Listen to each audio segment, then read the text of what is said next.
Silas Sterling was a man who lived by the clock. He believed that every second of a child's day should be filled with useful facts. He was a tall, stiff man who always wore a dark suit, even on the hottest summer days. He had been hired to teach young Julian at Windermere Hall, a large, quiet house deep in the countryside. For Mr. Sterling, the silence of the house was perfect for studying mathematics and ancient history. For 10-year-old Julian, the silence was a heavy blanket that he wanted to tear into pieces. Julian was a boy with a very calm face and very busy thoughts. He didn't enjoy the 3 hours of geometry every morning, nor did he enjoy the 2 hours of silent reading every afternoon. Mr. Sterling did not allow toys in the study. He did not allow windows to be opened, because the wind carries distractions. Julian felt like a prisoner in his own home. He knew he could not fight Mr. Sterling with strength, so he decided to fight him with imagination. The plan began on a humid Monday. The only sound in the room was the ticking of the grandfather clock. Suddenly, a dull noise echoed from the ceiling. Thud, thud. Mr. Sterling stopped writing and looked up. What was that? Is there a servant upstairs? Julian did not look up from his book.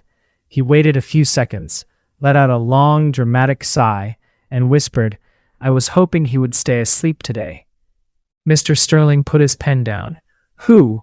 Explain yourself, Julian." Julian leaned forward, his eyes wide. "We aren't supposed to talk about him. My father says it's a family secret that must stay in the shadows. It's Great-Uncle Barnaby."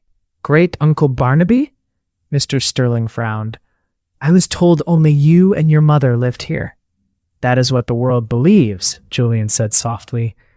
"But 10 years ago, Great-Uncle Barnaby returned from a long journey. He had changed. He decided that the world was too loud and too foolish. He moved into the attic and locked the door from the inside. He has not spoken a single word to a human being since the day I was born." Mr. Sterling gave a short, dry laugh. "That is impossible. A man cannot live in an attic for 10 years in total silence." Thud, thud, thud. The noise was louder this time. A small puff of dust fell from the ceiling and landed on Mr. Sterling's shoulder. The tutor brushed it off quickly, his face turning a bit pale. "He hears you," Julian whispered. "He hates it when people doubt his existence. He can't speak anymore, so he uses the floorboards to communicate. He is the oracle of the attic. He watches over this house, and he is very particular about how things are done." Mr. Sterling tried to regain his dignity. "How does he survive? He must eat. A basket of cold vegetables and water is left at the top of the stairs every night at midnight," Julian lied smoothly. "He refuses to eat anything warm. He says warm food makes a person's mind lazy." Julian noticed that Mr. Sterling was looking at the ceiling more than the history book. The boy realized he had found a way to crack the tutor's strict rules. "Great-Uncle Barnaby is very sensitive to noise," Julian continued. "He especially hates the sound of long, boring speeches.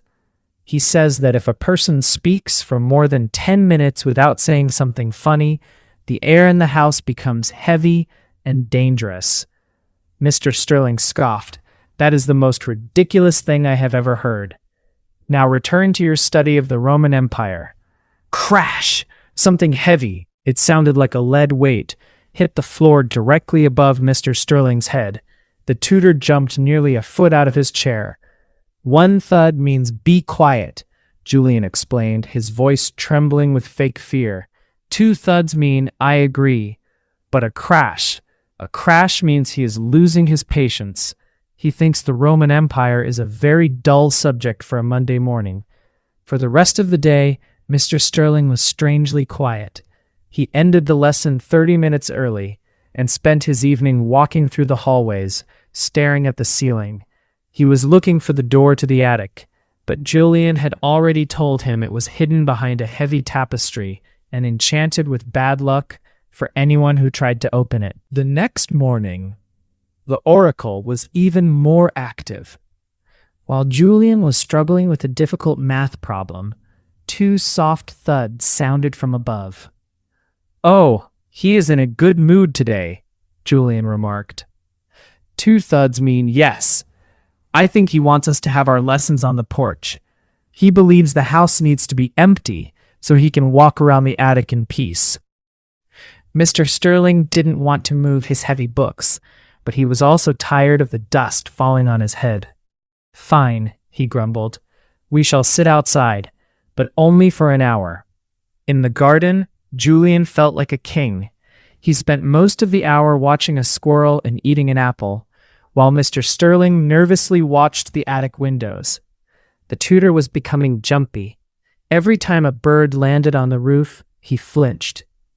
Julian decided it was time for the final act of his play. He wanted Mr. Sterling to leave Windermere Hall forever. On Thursday, the thuds became a steady, rhythmic beat. Thump, thump, thump, thump. What does that mean? Mr. Sterling asked. He hadn't slept well.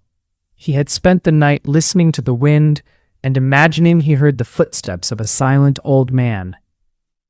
It's a warning, Julian said, his face appearing very pale. The oracle is prophesying. He does this when he senses a clash of spirits. He says that the person currently teaching in this room is in great danger. Danger? From what? Mr. Sterling's voice was high and thin. From the curse of the unwanted guest, Julian whispered. He says that if the lessons don't stop by noon, the attic door will vanish, and the oracle will be forced to come down and collect the person who is making so much noise. I am not making noise. I am teaching, Mr. Sterling shouted. Thump, thump, thump, thump. The ceiling shook violently. A picture on the wall fell and shattered on the floor. He's coming, Julian screamed, jumping up from the table. He's coming down the chimney. Run, Mr. Sterling. The oracle is angry. At that exact moment, a massive metallic clang echoed from the hallway. It sounded as if a giant had dropped a suit of armor. Mr. Sterling did not wait to investigate. He did not grab his briefcase. He did not even grab his hat. He turned and ran out of the study, through the front door and down the long gravel driveway. He ran so fast that his coattails flew behind him like the wings of a panicked crow. He didn't stop until he reached the village 2 miles away. Julian stood at the window and watched the tutor disappear. He felt a deep sense of satisfaction. He walked into the hallway and looked at the large metal tray he had balanced on the edge of the banister. He had tied a thin, invisible fishing line to the tray. The other end of the line was hidden in his pocket. He went up to his room and pulled a hidden string that went through a tiny hole in his ceiling.